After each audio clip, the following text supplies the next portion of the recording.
11:46 seguimos en la mañana en difusión y ya estamos en comunicación, como anunciamos hace un ratito, con nuestro columnista económico Alejandro Otero. Hola Ale, ¿cómo andás? ¿Qué tal, Gaby? Buen día, ¿cómo estás? Buen día, bien, preocupada, o sea, yo no tengo ningún ahorro en dólares, así que veo que voy a salir perdiendo de esta también. ¿Por qué? ¿Y por qué no volvió a subir el dólar? ¿O está todo calmado y esto es simplemente un pantallazo? Una A ver, pantalla que nos quieren poner. a ver, eh, hay una gran expectativa centrada en lo que va a pasar a partir del día lunes con Ah, o el sea que tipo me de quedo cambio. tranquila y confío en el domingo. Confía que el domingo va a Bien. ganar la oposición y se va a iniciar un camino diferente para el conjunto del pueblo argentino. Eso Se va a quería, poner, justamente, esperanza quería. exactamente, se va a poner un freno a estas políticas de destrucción neoliberales y se inicia un camino diferente. En lo que refiere al tipo de cambio, digo, hay una gran expectativa, que vos recordarás que el lunes posterior a las PASO, Ujú, el tipo de cambio pegó un salto ujú.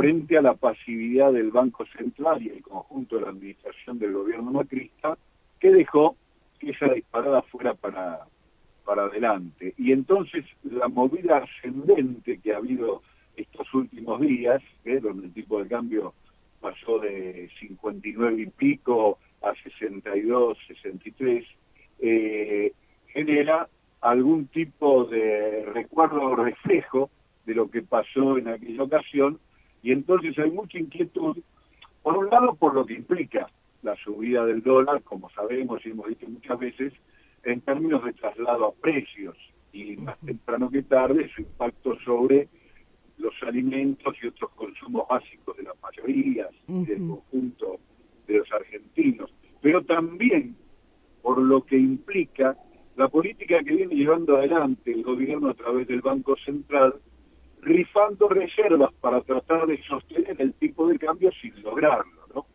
Ya hemos visto esta película otras veces, donde el gobierno liquida reservas, ayer fueron más de 880 millones de dólares, más de 880 millones de dólares, para tratar de contener el tipo de cambio y no lo consigue. Es decir, el dólar sigue subiendo, su efecto destructivo sobre los ingresos, la capacidad de consumo de la mayoría y su impacto al alza sobre los precios se sigue dando, y el Banco Central perdiendo reservas, es decir, que los activos del pueblo argentino se van disminuyendo. ¿Quiénes ganan?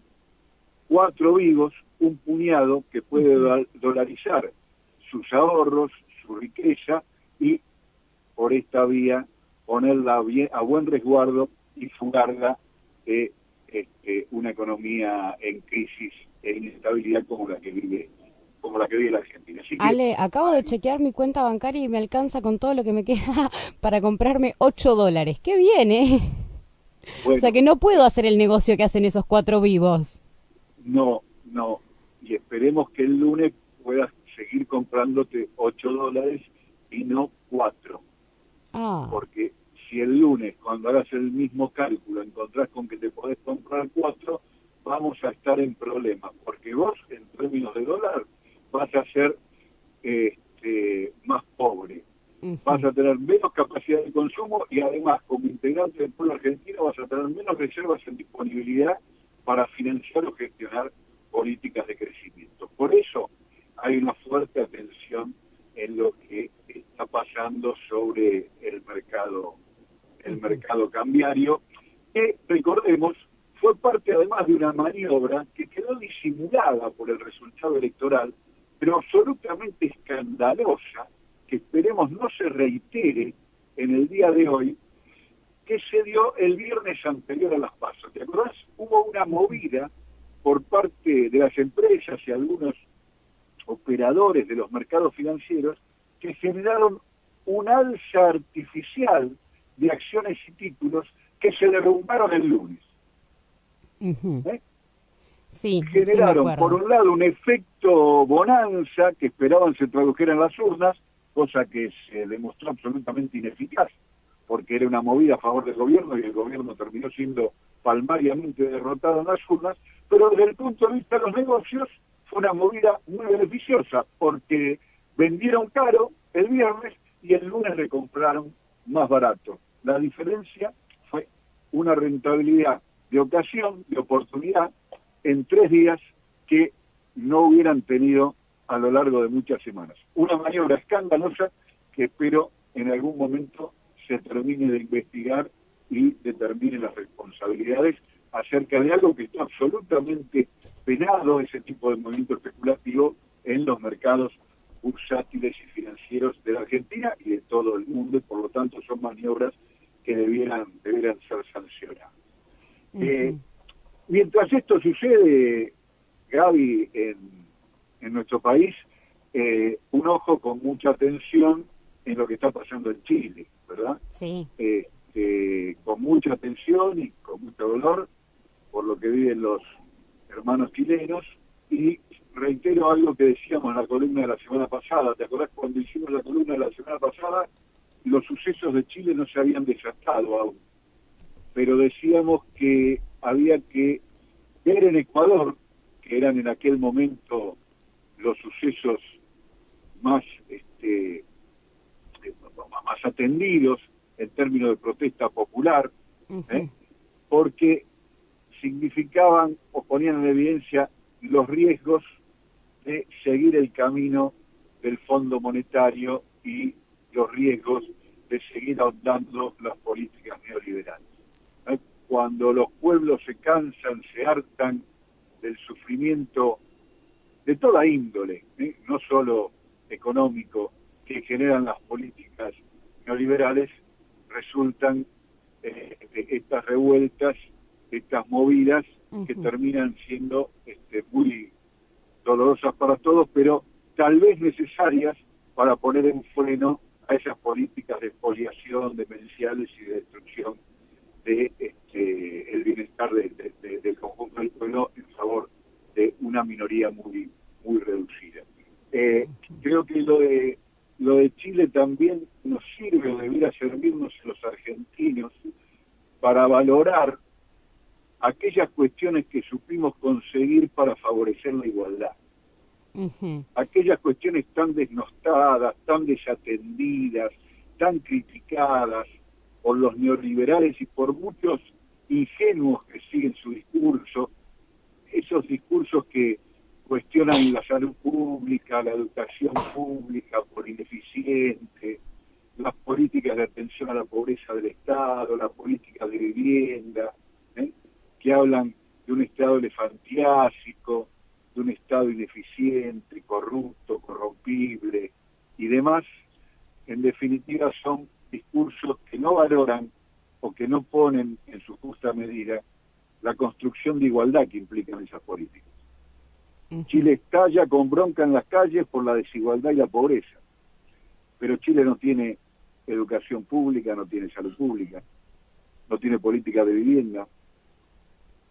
Claro, no tiene una... Perdón. Ale, ¿qué nos querían vender entonces del modelo chileno? No te escucho. A ver, Fede, ahí. No te escucho. Hola, Fede. Ahora sí. Ahí está. Entonces, ¿qué era lo que nos querían vender del modelo chileno? Porque la verdad que uno no entiende ahí con lo que numerás, ¿no?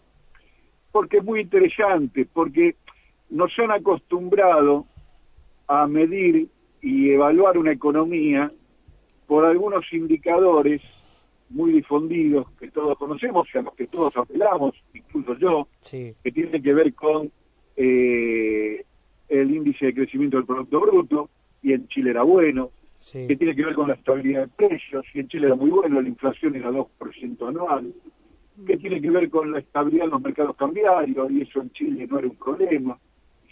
Pero esos indicadores no hablan de la distribución de ese crecimiento o de ese dinamismo de la actividad económica. Y la distribución es tan importante como el crecimiento. Si el crecimiento no va acompañado de distribución, entonces se corre el riesgo de que pase lo de Chile. Es decir, una apariencia de bienestar. La economía crece, pero al repartirse de manera muy desigual los frutos de ese crecimiento, Para algunos ese crecimiento, pocos, se trata de una buena noticia, pero para la mayoría no hay ninguna buena noticia.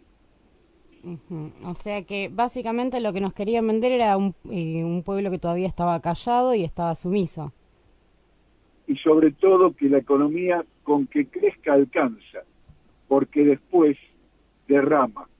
Y lo que está poniendo en evidencia Chile, como lo ha puesto en su momento la Argentina, como lo han puesto en muchos casos de América Latina y del mundo, es que el modelo del derrame no existe.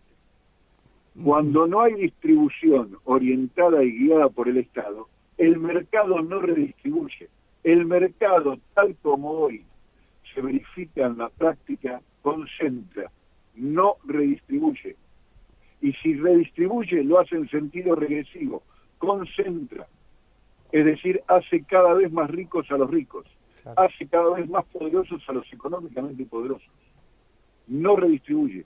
Por eso, porque los mercados no redistribuyen y concentran, es que se necesita que alguien o algo intervenga de algún modo para asegurar que los frutos del crecimiento se distribuyan de una manera razonable y equitativa.